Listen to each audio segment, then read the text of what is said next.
Hello and welcome to today's Cambridge University Press ELT webinar. I'm Alastair Horn, Social Media and Community Manager for Cambridge University Press ELT, and I'll be moderating today's session along with my colleague Simon Wright. We're here to help with any queries you might have. So if you need to ask us a question, please use the chat box on the right-hand side of your screen, and make sure to use the drop-down menu to send your message to all panelists so that we can all see it. If you have any technical queries, please send those to all panelists and not to all attendees so you don't distract anyone else. And if you do find the chat distracting, please use the arrow next to the word chat to hide that panel. Now, during the webinar, you'll be able to hear our speaker, Deirdre Cijffers, and to see her slides, but you won't be able to see Deirdre herself, and you won't need a microphone. If you want to ask a question, please use the chat box. If it's urgent, I'll pass it on to Deirdre straight away. If it's not, I'll make sure to ask her at the end of her presentation during the question and answer session. Today's session will be recorded and should be available by next Monday, along with a certificate for attending today's webinar. I'm very pleased to welcome Deirdre as today's presenter. She's a teacher trainer who's been involved in teaching and teacher development for the last 14 years and has taught English in 7 countries over the course of her career. She has an MA in online and distance education and has used blended learning with both students and teachers. She now works with teachers and institutions to help them get the best out of teaching and learning online. Over to you, Deirdre. Thanks, Alistair. Hello all, and thank you for coming and for waiting through all of our testing. Today we'll be looking at the more communicative end of the online learning spectrum. It makes sense that we would be looking at that with higher level learners, in that we can get a bit more creative with that kind of learner when they have a little bit more control over their English. And when you get to level B2 and C1 and even higher, they've possibly got a little bit of gap fill fatigue. They're tired of doing the same old activities that they've been doing since they were beginners. So blogs and forums can offer them something fresh and different and allow them to flex their linguistic muscles, which is exactly what they're after at this point. But how do we get them to do it? What really motivates them to engage, and what's in it for us? So I hope you're ready for some audience participation as well. During the talk, I'd like to hear your opinions. And so we have a number of polls and questions for you to answer in the chat box, and to click buttons as well while we're going. And of course, we'll tell you when you need to do something. And as Alistair mentioned, please put any questions you have in the chat box, and we will get to those before the end. So let's have a look at what we're going to be talking about. And turn my mouse on would be a good time. Okay, so just have a look at what we're going to be talking about for the next 45 minutes or so. So we're going to look first at higher level learners. Who are they and why do we care? What's special about them? Is it just that their English is better, or is there something else that makes them more suitable for this type of learning? What are the real benefits? There are a lot of controversy over what the point of using blogs and forums are and whether they're genuinely good for us. So we're going to look at some of the ways that they are used, or some of the attitudes about them, and see whether they do genuinely benefit ourselves and our learners. One of the most important elements of using the blogs and forums successfully is effective task design. So we'll look at some of the ways that this can be achieved. So a lot of people can't hear.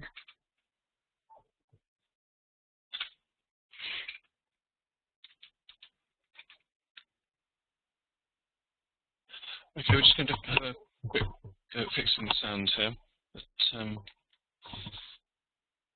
just a moment. So moving on to look then at engagement, looking at engaging the students in each individual task and engaging them in the process of learning in this particular mode. Is it different, or is it the same as the way that they're used to learning? We will, of course, look at the teacher's role and how they function within this environment. And we'll look at monitoring and assessment, which is the burning question for most teachers and definitely for the students.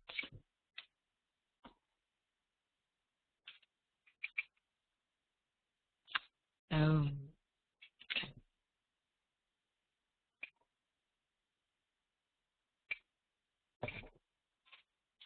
What's going on? Okay, so higher level learners. I've had quite a lot of experience with higher level learners. I've done a lot of exam preparation courses and worked with students who are generally towards the proficiency end of the scale on the right. Can you think of anything that makes higher level learners more suited to doing communicative work online? Can you put your answers in the chat box, please? What might make higher level learners more suitable for this type of work?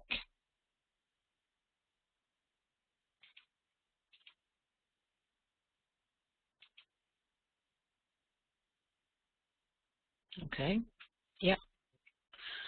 So they can express themselves better, they're more confident, got better vocabulary, yep. So they've got more control over the systematic side, the words, the actual words and structures, and they also have a better range and they've got greater confidence. So the two main things that I find different are their level of motivation and their level of competence. Yep, so autonomy, confidence, etc. In terms of motivation, they're often, you will never find a student studying at proficiency level because they need it for their job. They study at proficiency level because they like it. They like the discussion, they like figuring things out, they like the subjectiveness of meaning, they like getting their teeth into discussions about language and using language to talk about more complex things.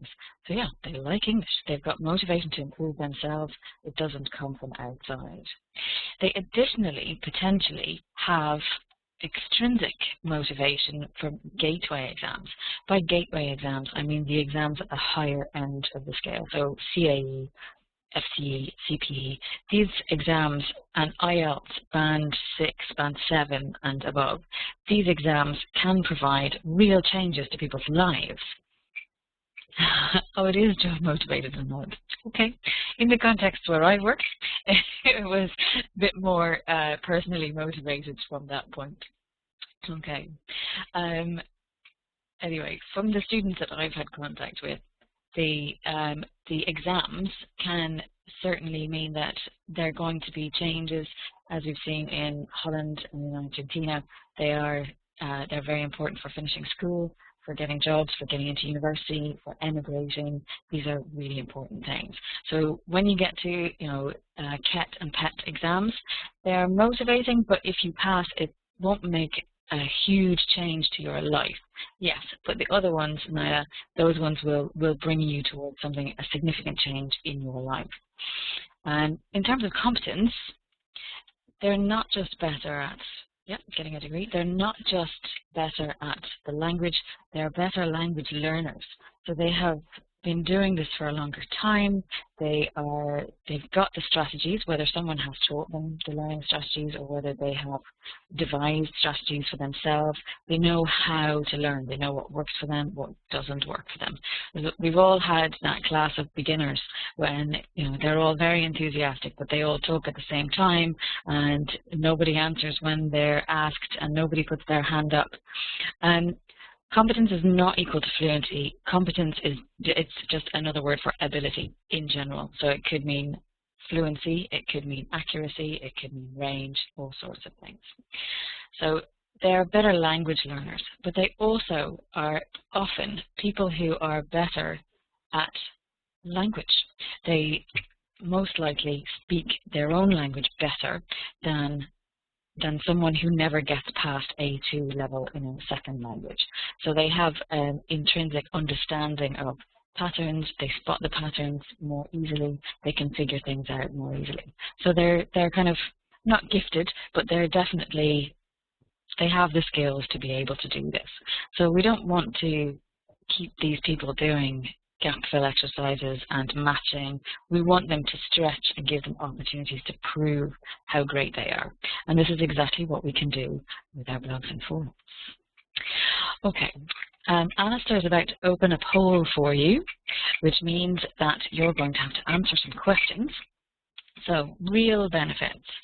We have 5 statements, some from teachers and some from students, about the benefits of using blogs and forums. If you agree with the statement, can you tick true? If you do not agree, can you click false? And you have a few seconds to answer. So, my teacher can correct all my mistakes. My students interact with each other more, so they get more fluency practice and know each other better. I can give each student feedback on language use in context directly. Students' level of competence is more transparent to me. I can do real-life tasks with my classmates. They are fun and help me learn easily. True if you agree, false if you don't agree. Okay, so just allowing some time to get those answers in. We've got 7 completed answers so far. Everyone else is currently answering. Excellent. Or most people have started. Just give another minute or so.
Okay, great.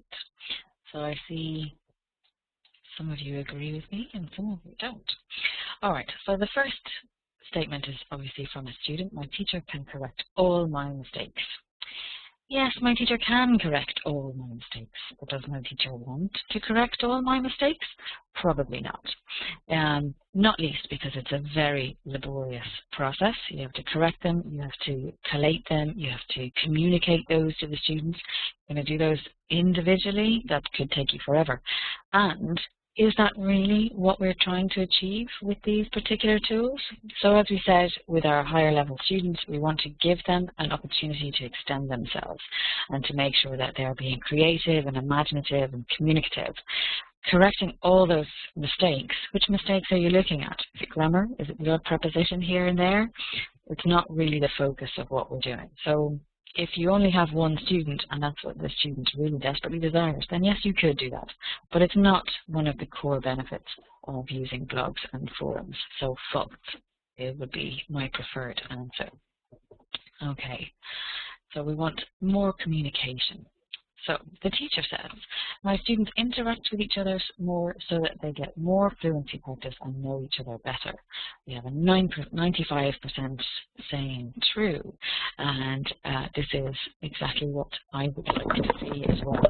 So the idea is they get more contact with each other and they get more contact, more exposure of the language. So it means that doing more fluency practice, this is what they're becoming competent at. Not the accuracy that would be the focus of the first statement, but the task achievement and communicative functioning that we would prefer to see in this particular case. The third one, I can give each student feedback on language use in context directly. And we have a 92% saying true. And again, it is true that you can do this, but do you really want to? Again, we could give them the odd comment, well done, or you might want to think about revisiting your phrasal verbs. But even then, and if you were in a classroom situation, would you point out Bob and say, Bob made a mistake. Let's all look at Bob's mistake. Effectively, when we do this in a blog or in a forum, underlining mistakes can seem like that. It might not be the way that we intend it, but it's so public and so permanent that it's not always the best way to approach that kind of feedback.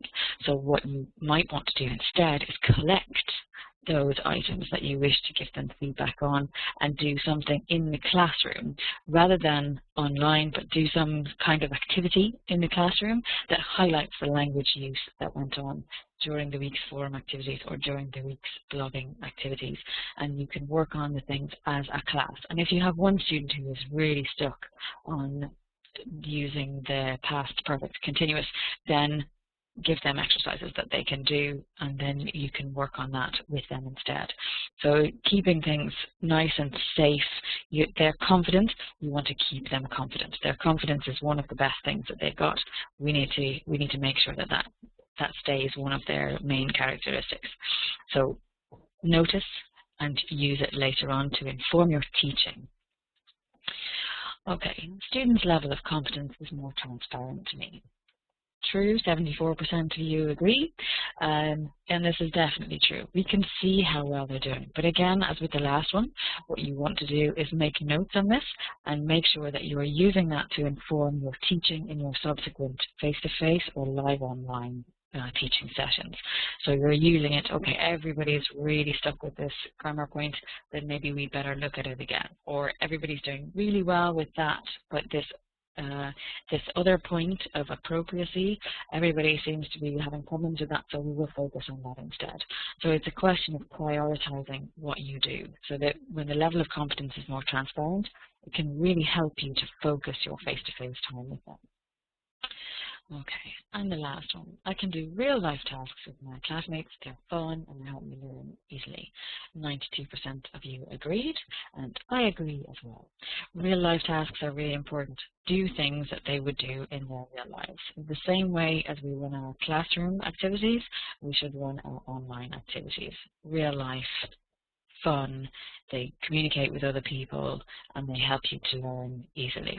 That's number one priority. Okay, so moving on from this, the real benefits to sum up are the contact with each other and with the language, the work on fluency, not on accuracy, the greater interaction with other people, and the reflection of real life activities.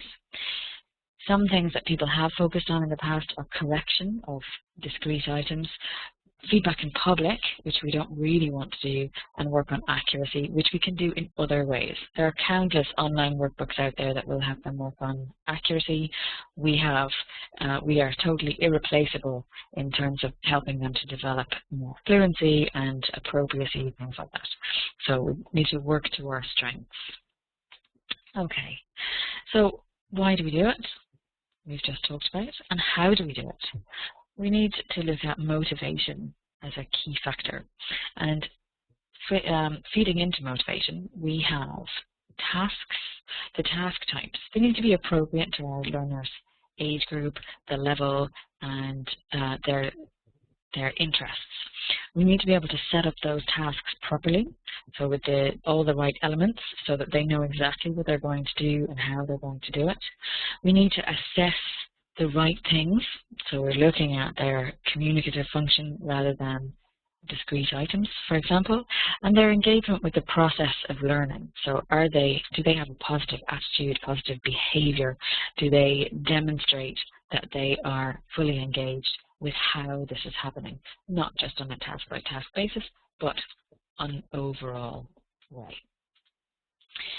Okay, so we have another poll. This time is a multiple choice question. So we're thinking about tasks, communicative tasks, and there are elements of those tasks and elements of the task design that I would like you to tell me if they belong to face-to-face teaching or online teaching. So, for example, instructions. Does it belong to face-to-face teaching online teaching, or both? Is it open? Okay. Then, giving an example. Does it belong to face-to-face teaching, online teaching, or both? Having a goal. So not a language goal, but a real-life goal. Face-to-face, online, or both? We give a time limit. Face-to-face, online, or both? And link at the bottom is link to what they're learning. Link to what else is going on in the program.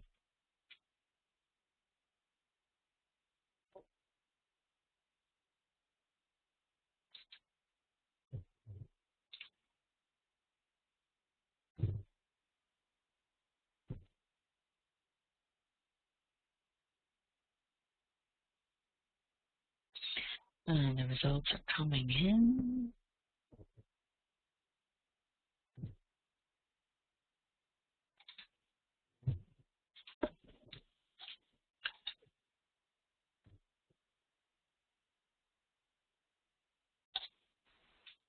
Just give it another 20 seconds or so.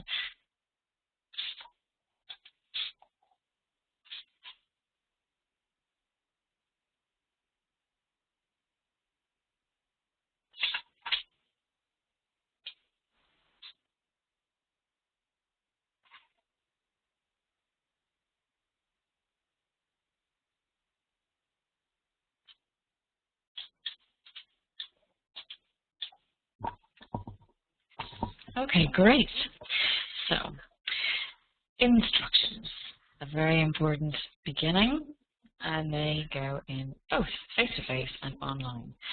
64% of you said both, and lots of people said face-to-face as well. Obviously, they go in face-to-face, but we do also need to really think about our instructions in online teaching as well. Even more so because we don't have the same feedback from our students as we do in a classroom. So when you give instructions, and if they're not clear or someone's a bit confused, you can see it in their face and you can rectify that situation. You explain it in a different way, you give another example. When you're online, you don't have that feedback, so you need to really plan your instructions very carefully. Okay, an example, 62% said both, and the answer is both. Again, as part of the instructions, making it clear what's going on. Again, greater clarity is required online because you don't have instant feedback from people as to whether they understand or not. A real-life goal. So don't just ask the students to listen to a recording. We would never do that. We would say, listen to this recording in order to find out where the group is going on their holidays. Or if you've done a web quest, you get each person to report back to the group, and everyone is listening so that they can then make a decision or decide who wins the debate. So there is a reason for doing something. It's not only listen. So they have a goal. There's a language goal to practice whatever structure and type of interaction, but there is also a goal that they would have in their real life. Very important. Time limit. I don't know if you're starting to see a trend here, but time limit is also in both. Okay.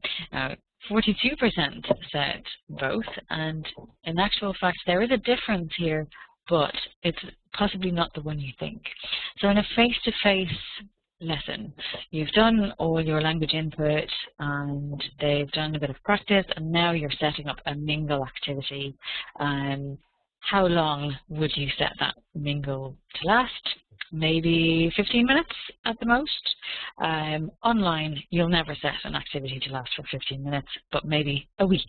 So you have a week to commit to finish this debate, for example. So you need to make sure that students know when it's going to end.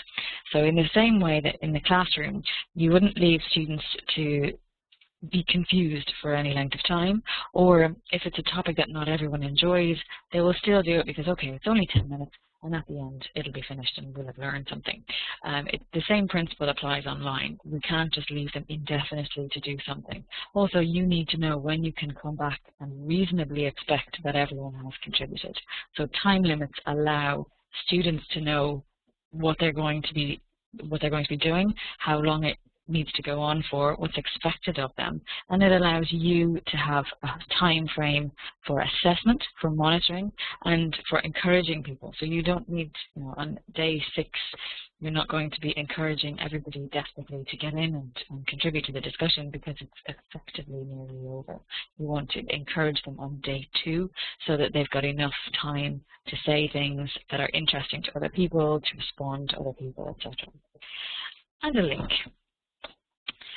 So a link, again, surprise, goes in both face-to-face and online teaching, as 42% of you agreed.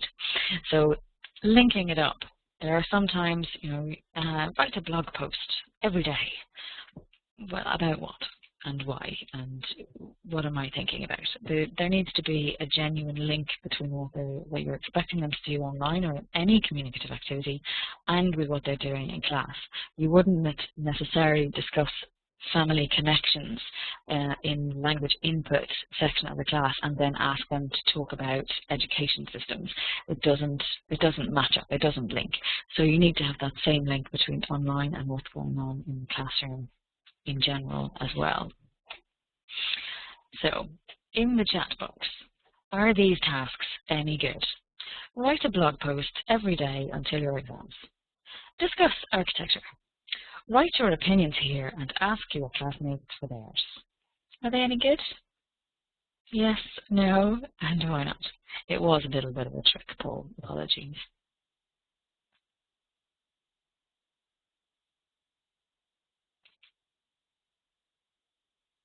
Great. 3 people said no. I'm going to take that as the group saying no. Exactly. Exactly. They're too general. There's no motivation. They don't say exactly what to do. There's no time limit. There's no structure on how they're going to interact. Okay, lots of people say no. Excellent. Okay, so by now we're thinking that our tasks need to be much more structured and much more informed. No link, and they're pretty boring. And also, who's going to correct this? Write a blog post every day? And if you've got a group of students writing a blog post every day until their exams, that's a lot of homework for you as well. You don't want that. Okay, so for example, we have Viewpoint is a higher level blended course, and we have some instructions for the teachers to do forum activities. Okay, so here, I hope you can read it. I'll read it to you. It's not very exciting to read things to people, but in Unit 6 we are going to talk about the future, for example, etc., etc. Think about when you were a child. What changes have you seen so far in your lifetime? What changes do you think you'll see by the time you're a parent or grandparent? Then go to the forum, open the forum discussion into the future, read the opening message, read any messages posted by your classmates, post a message, etc. Is this any better?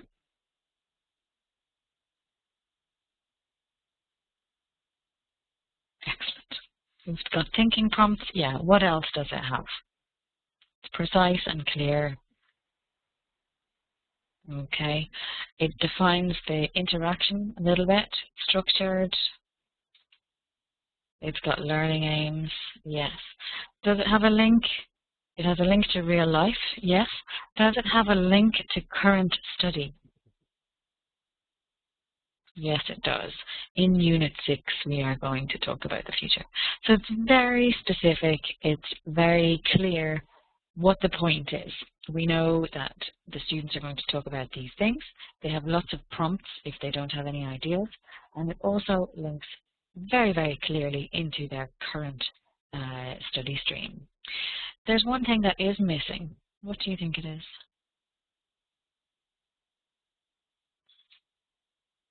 Time limit. Well done, Mary. It is, and a deadline. Brilliant.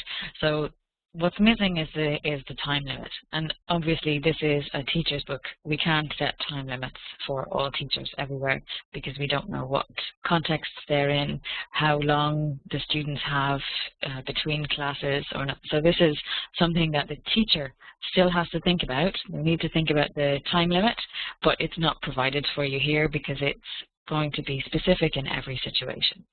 Okay, so great. This is where we would like to be going. Nice structured tasks. Okay, in the teacher's resource book, also from Viewpoint, we also have some help for the teachers as they manage the forum discussion. So you'll notice here there is information about the forum activity, and it has an example. So you have the information for the students if you don't have an example for yourself. And we also have the suggested forum prompts at the bottom. There's a lot of times if you have a forum discussion within a class, which is a finite number of people, after a couple of days, if nothing interesting happens, the discussion will just fade away. Nothing will really happen with it. So the teacher needs to prompt and encourage a little bit. So rather than making the teachers think up every single time, oh, what am I going to say to make this conversation continue, we have ideas here for you. There's also a link to a place in the internet where there is relevant information which you can post to the forum to get the students interested again, give them some more ideas, etc. So this is something that it doesn't go to the students, but it's information to help the teacher keep the discussion alive and make sure that it's an effective activity, an effective task. Okay, obviously if you're creating the tasks yourself, then these are things that you need to think about as well. So there's the setup, but there's also the teacher involvement, the encouragement of how it's going to keep going until you decide it's going to stop. Okay. So overall, as we've seen, an effective task, it has clear instructions and an example, just like in face-to-face real time. It is open, so it's not a did everybody go to the zoo yesterday? It's not a yes-no question. It is an open task where there are different possibilities and everybody can respond according to their ability and interest. And it is time-bound, so it will finish at some point. It is real life. It reflects something that they would genuinely do. It is meaningful, so it is personal, and it will mean something to the students, so they will care. And also it's achievable, like they write a blog post every day until your exams. Nobody can do that. You run out of steam, you've run out of ideas, it's not something that they can do, they'll fail and they'll feel bad about themselves. We don't want that to happen. We want them to continue being confident users of English and confident users of whatever system you decide to set up. Okay, so these are fairly central to the theme of teaching with blogs and forums. Oh, interesting. Okay, so blogs this time. So mostly we were looking at forums and making people respond to each other and giving them the instruction to respond to each other. In a blog, it's slightly different in that a forum belongs to the group, whereas a blog belongs to a person, and the group can respond to that person via the blog. So the tasks might be slightly different. Okay, so I'll read again. In Unit 6, we talked about money, technology, future developments. Now go to blog. Click all posts and read the title, a one-paragraph article. Post your own blog and comment on those posted by your classmates. Write a one-paragraph article about a prediction for the future. Include a topic sentence, supporting sentences, and a concluding sentence. Then check your one-paragraph article for errors. To prepare your post, remember to do some background reading and research, and share any interesting resources you find with your class. Again, what are the good elements of this task?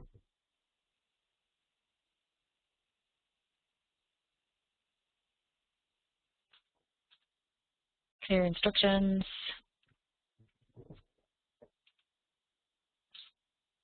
not. Okay. Meaningful. It's personal. Okay.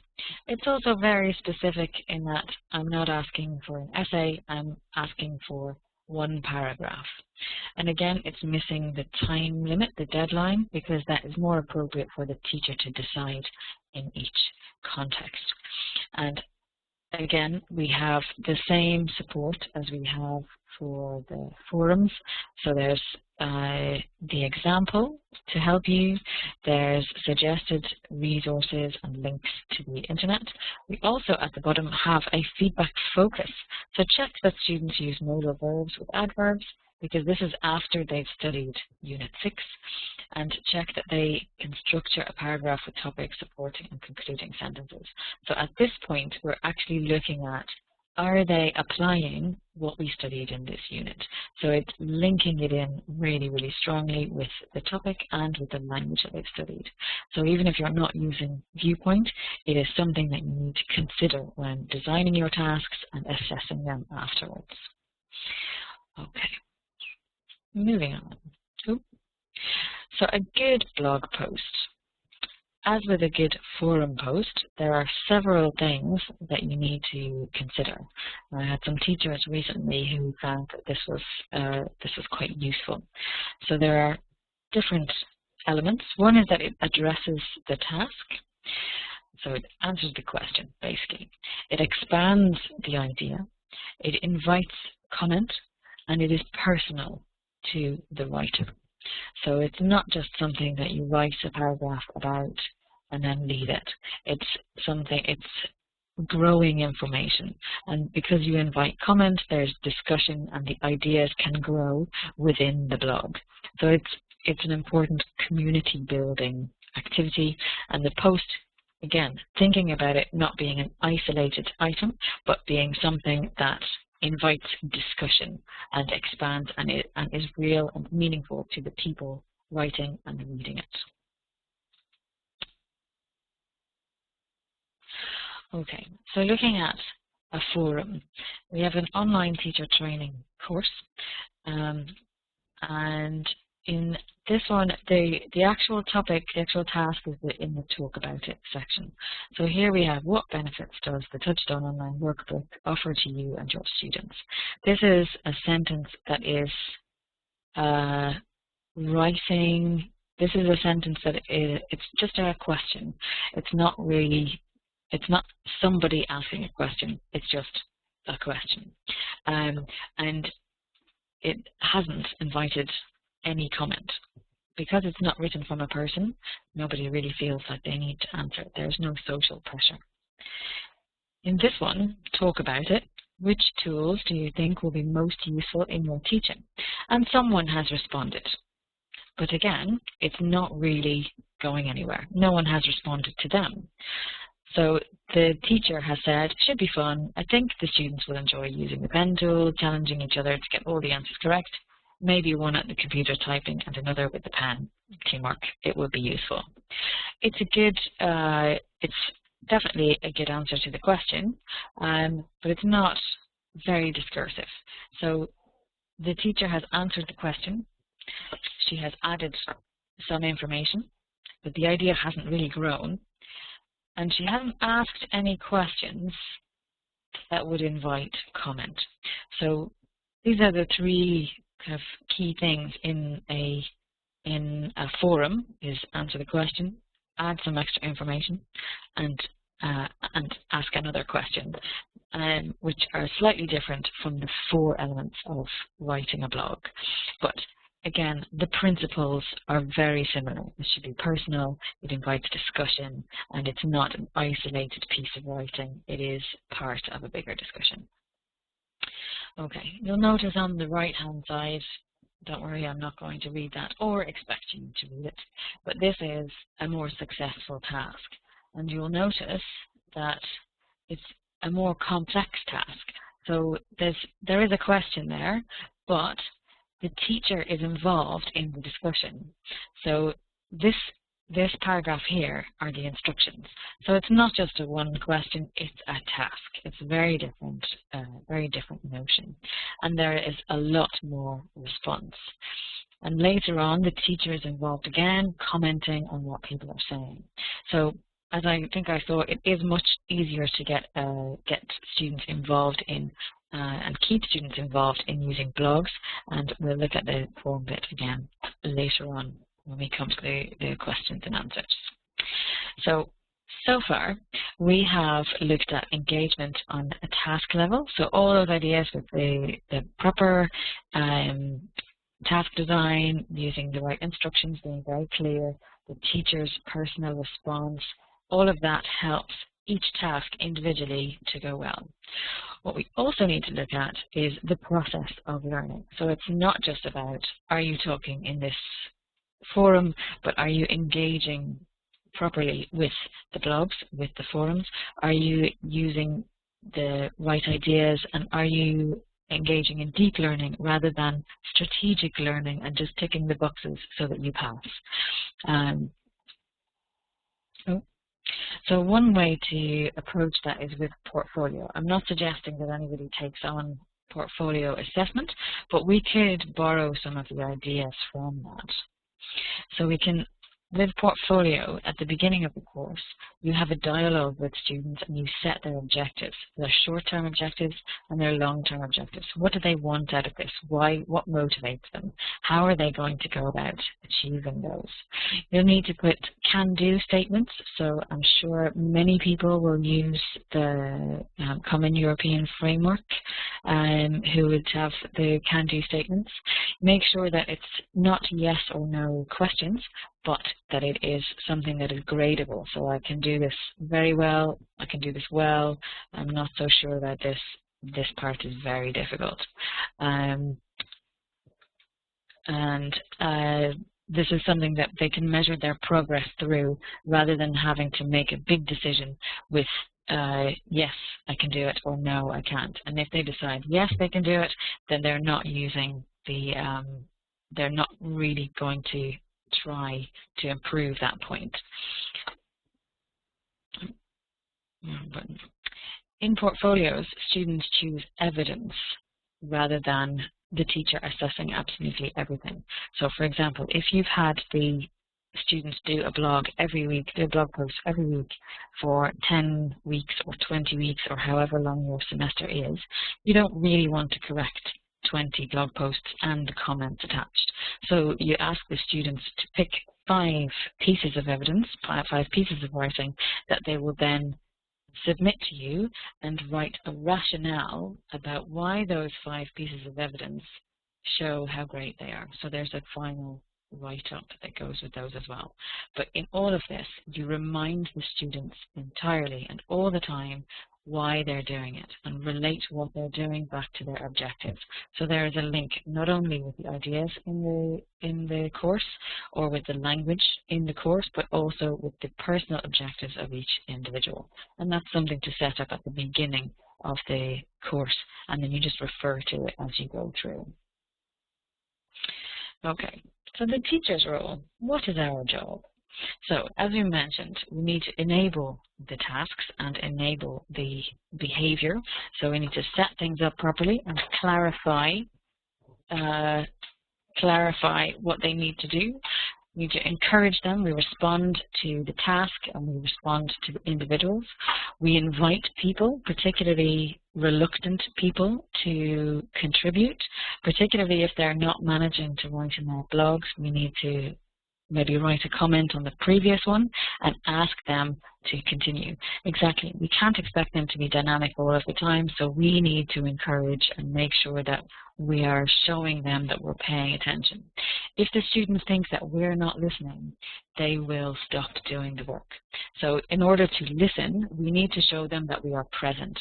And we are present by commenting in the forums, by commenting on our blogs, asking them to do things, and by steering the conversation, so not allowing it to go off task.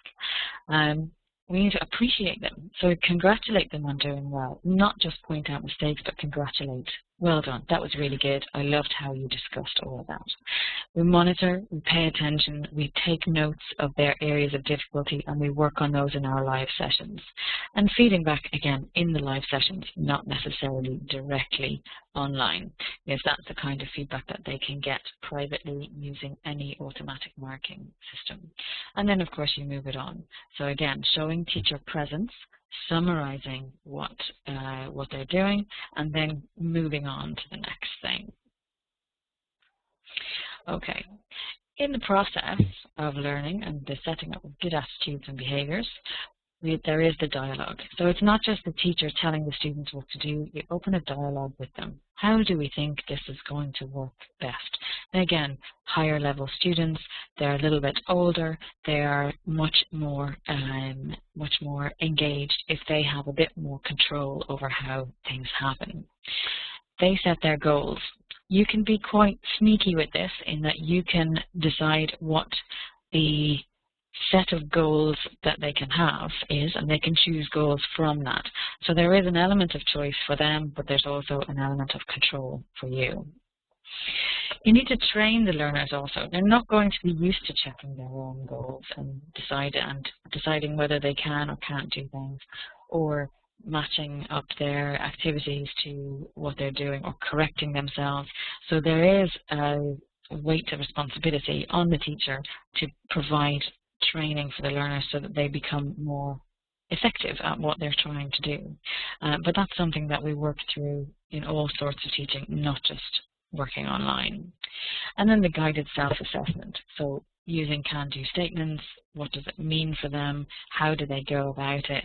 And obviously in the beginning, you'll have a lot more input into that process, and as they get used to what they're doing, the teacher's input will drop off and the students will be able to be a lot more autonomous than they were originally. And always, why are we doing this? What is the point?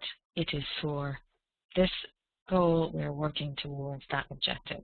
Very, very important. Okay, this picture, I don't know if this is how you see yourself as a teacher, but I can guarantee that at least some of your students see you like this at least some of the time, especially when we're in our monitoring and assessment role. They can often have the notion that we are just looking to trip them up and find their mistakes. And that's partially, we are looking to see if they're making mistakes, but only to be able to inform our teaching, to be able to make it a bit more relevant to what they actually need. Some of them want it. It's not just an expectation, it's an actual desire. They want somebody who will bust them around and tell them that they're doing it wrong and they should do it in this other way, which is the exact opposite of the kind of independent learning and independent learner that we're trying to create by doing these types of communicative activities. Anyway, so in monitoring and assessment, what are we doing? Okay, in the chat box, please. When you're monitoring a face-to-face activity, so you have set up a debate and some students are arguing for something, other students are arguing against something, you're monitoring. What are you doing? What does that mean? And why are you doing it? So what does that monitoring actually mean in terms of your actions?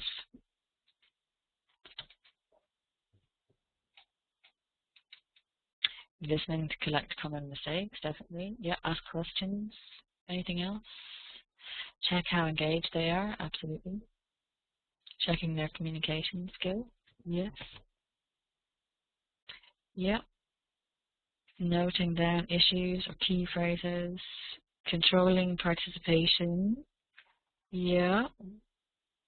Okay, creating groups so that you have an element of classroom management. And keeping students on track with the task, definitely.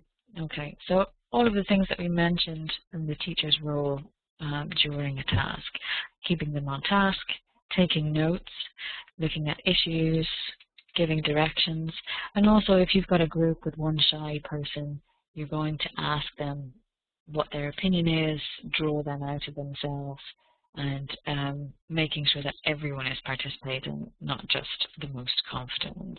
And giving help, yeah. Because when you're monitoring, when you are close by and you are visibly present, they can ask you questions. When you're far away, they don't really feel like they can ask you questions. Whereas in the forums and blogs, if you're making comments, it's the equivalent of being physically close, so they can ask you a question as well. So it's definitely something that is worthwhile doing. So it's not always just looking for mistakes, but you're helping them reflect, participate, focus, as Deanna says. Very nice. Okay. So then what comes next? You're going to take all of those things into your next class. You will congratulate them for doing well. You will point out when people did well. You do an activity, maybe a grammar gamble, where they have to decide what's correct and what's not, and if it's not correct, how do they fix it? And you'll maybe plan a lesson. If something has gone really wrong, then you'll plan the lesson around what has happened in the session, and you'll provide relevant feedback, exactly. But we also need to focus our feedback on what the learning aims were and what the students' goals were. Very important that we don't get distracted by prepositions or third-person S when we're at quite high levels. We need to make sure that we're focused on the right things. Okay, so assessment. I did my MA at the Open University, which is an online learning university. You may have heard of it. And this is me as a student, very happy student. And the Open University decided that when we were doing any communicative work, it was 10% of our final mark. And we were not happy about this at all. So it didn't work that we were in the group and had to participate. We were quite upset at being told that we had to say things in conversations, because we're adults and we don't need to be told, etc. But we had quite a lot of discussions in the forums, and actually what the Open University wanted was just to set the habit of talking to each other, and it worked perfectly, but we weren't particularly pleased. And then afterwards, we basically got a certain amount of marks for free in that particular module, so it was great. So it worked really well in that context because we were all educators, we were intrinsically motivated, and we were extrinsically motivated by having to demonstrate this in the future. So the grumble did go away, but that's not going to work with all of our students. So assessment as motivation, it does provide some motivation. So for some students who are not going to do anything, it will make them do something. And it links to their long-term goals, your final results. Everybody wants to pass for some reason. That it is important. It underlines the fact that this activity is important, but it's not the only way to go about it. So it can also lead to strategic motivation, so just ticking the boxes and doing the absolute minimum. It can lead to cheating, although in discussion it's quite difficult to do that.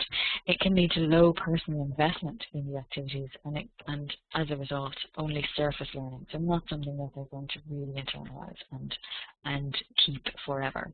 So it is one way of motivating, and we should definitely have it, but it's not the only way to motivate our students. But as assessment itself, what are we looking at? We're looking at the achievement of learning aims. So what did we want to achieve with this activity? Have we achieved it? So keeping focus. This is very important for time. We don't want to correct or give feedback on everything. We want to give feedback on whether the learning aims of this particular section were achieved. So they're fluency based, they look at confidence, they're looking at range and appropriacy of language, not of individual discrete items. Exactly. You should definitely give notice in advance so that they know what they're working towards. And make this clear to students so they know they're not sweating over past participles, but they are thinking about communicative functions. Are they achieving the task? Are they doing what they're supposed to be doing in the way that they're supposed to be doing it? So these are the main ideas that go with the assessment. So to make the assessment easy, we have, again, in the Viewpoint Teacher's Guide, we have an assessment grid. So it's not looking at discrete items, it's looking at participation, at appropriateness, at comprehension. So it's all about communicative function rather than something else. So if you're not using Viewpoint, then you as a school or as an individual need to come up with your own assessment grid so that you're assessing everybody equally and along the same criteria. So this is something that will take you some time at the beginning, but will make it much easier as you go along. Time is a major issue for teachers, it always has been, and here I'm giving you lots of ideas of extra things to do. So how are you going to manage it? Course planning, doing the stuff at the very beginning, perhaps with other teachers, and deciding what the activities are that you're going to do. So not just doing things ad hoc. Ad hoc additions of things are what take you time because you have to think on your feet. Whereas if you've planned it beforehand, when you do it, it doesn't take quite that long. Having moderator notes, obviously we provide those with the ones that we have, but for you, if somebody tries something in your school, make sure that you keep the notes to pass on to someone else so that you can recycle those ideas and make sure that not everybody is reinventing the wheel. You need a rubric for assessment, so some sort of grid, so that when you're watching somebody paying attention, you can just tick the boxes or assign numbers in various categories, and it's quite a quick process. And focus on what's important. Did we achieve our learning aims for this activity or did we not? Don't try and correct everything every time or you will never get to sleep again. Okay, so those are very quick ideas. And our very last slide. Alistair, are there any questions? Thank you very much, Deirdre. Yes, we've got a few questions already. We've got time to fit maybe 3 or 4 in, I think. So the first one from Elvira Fatakova, who asks how we can encourage students to keep writing their blog. You know, the forum's easier because it just requires shorter comments, encourages discussion. But there are so many people who just hate keeping blogs and diaries. What do you recommend? Well, I think that's another issue with the course planning thing. You don't want to be doing these things ad hoc. You have an idea from the beginning of the course what it is that you want your learners to achieve between now and the end, and make sure that they understand what it is to contribute. So as you saw with the Viewpoint example, the blog post was quite highly scaffolded. There were a lot of ideas in it, so you're not asking people to just blog or just write a diary. You can ask them to do a learner diary, which is very specific and language focused. You can ask them to do specific tasks and comment on each other's things. So again, it's a little bit more forumy because it's not quite student-led, but it does give people ideas when they're really stuck. Because what happens with blogs is that people just don't have any ideas. So you need to give them those kinds of ideas and prompt them to keep going. Make sure that you're commenting on their old posts so that they've got something to go back on and they know people are reading. That's one of the things. They need to know that someone is looking at what they're writing or there's no point in doing it.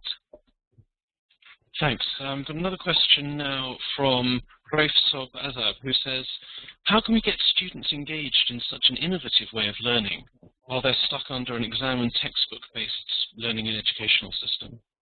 Well, I've actually used these with some IELTS preparation students, quite a lot of IELTS preparation students, in fact.